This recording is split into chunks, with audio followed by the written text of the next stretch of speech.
Hello, Alison here. Oh my goodness, here we are again in that month of Christmas glitter and sparkle and expectations, where all the talk is about happy families and perfect meals and presents and going out with your friends, drinking, or all of the other many things that we're told that we should expect over the Christmas time. And does all this make you feel a deep sense of dread? That's certainly something I've experienced. Before I became really ill and crashed, part of my life, part of the reason why I crashed, was I had so many expectations of myself around Christmas. So I would think that I had to create the absolute perfect Christmas for my children, and that if the tiniest little thing was missed out, it would be a disaster and they'd be miserable. And I would feel guilty. I would work so hard. I'd work really hard trying to meet the expectations of family and friends, always pushing down what I actually needed. And I would often find myself thinking, oh, I just want it all to stop.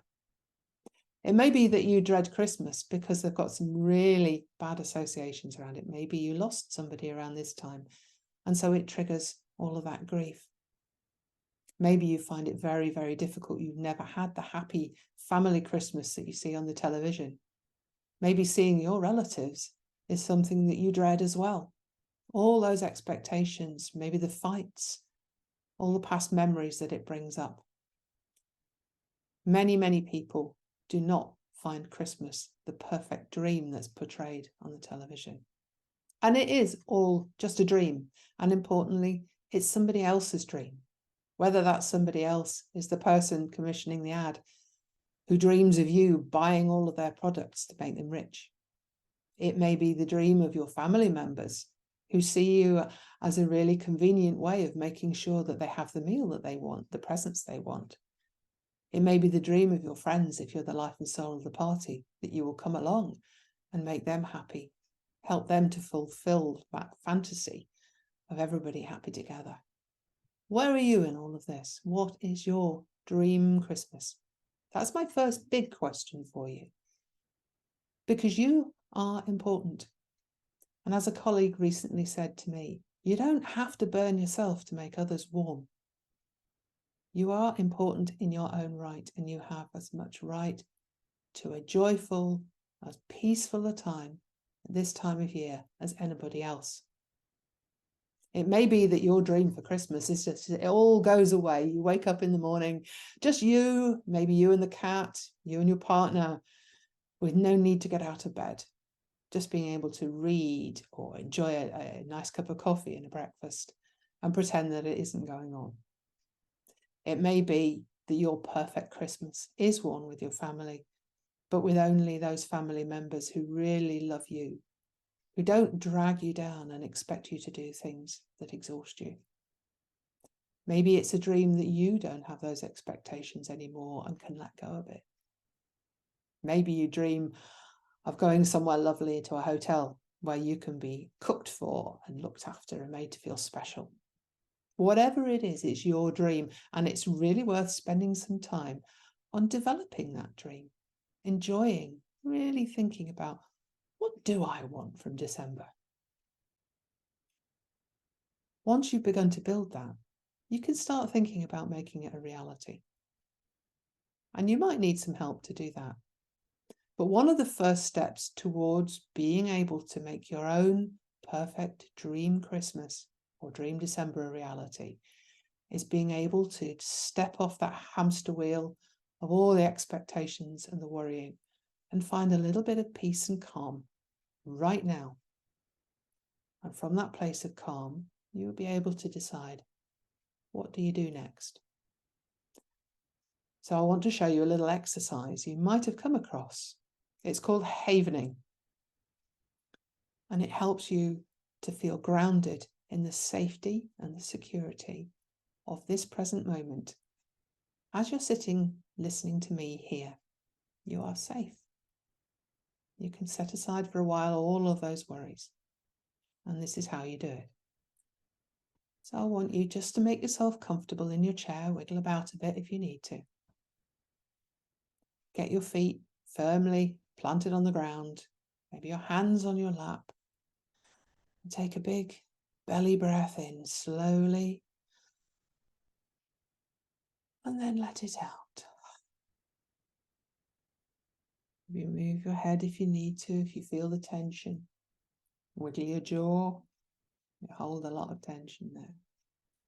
Now, so that you can see how much this exercise makes a difference, I want you to just think on a scale of 0 to 10, with 0 being perfectly calm and contented, and 10 being dreadful.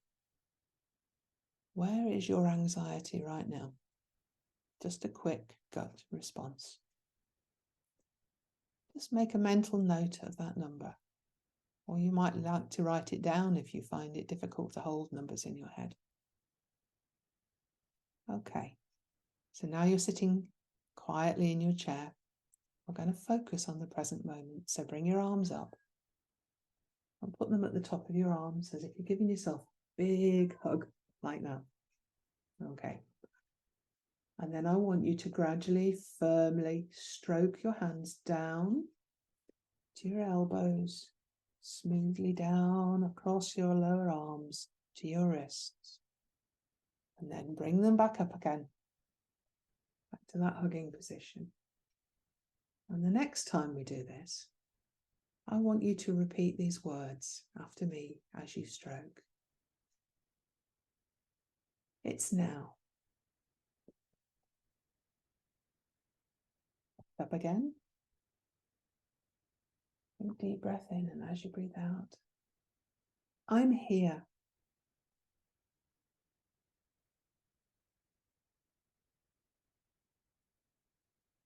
I'm safe.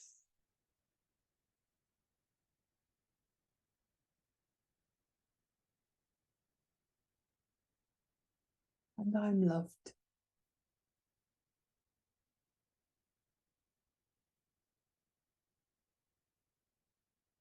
All is well.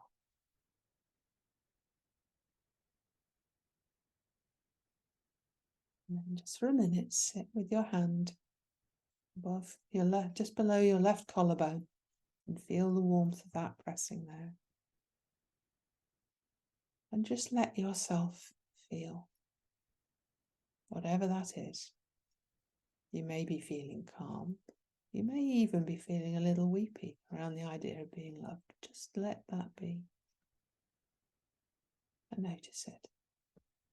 It's right here and now. All is well. And you are safe.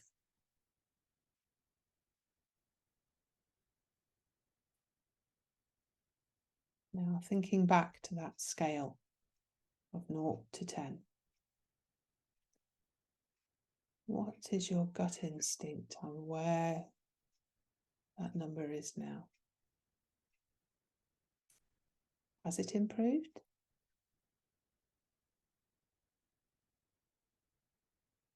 If it's shifted a little bit, you might like to repeat this, and you can do it as many times as you need until you feel ready to carry on with your day.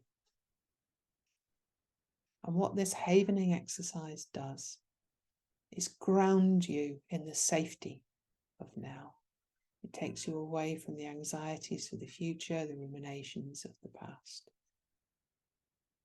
And once you're grounded in this present moment, you've got a better perspective on all of those expectations and worries. You're better positioned to think, what do I need right now that will help to keep that sense of calm, to understand what my dream Christmas, my dream December is, and to take one small manageable step today towards that.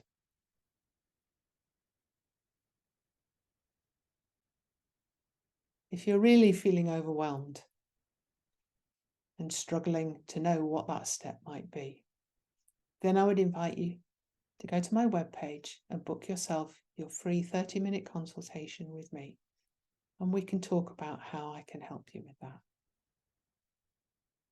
But from today, just take away that havening, come back to this video whenever you need it, and I wish you a happy and a healing December.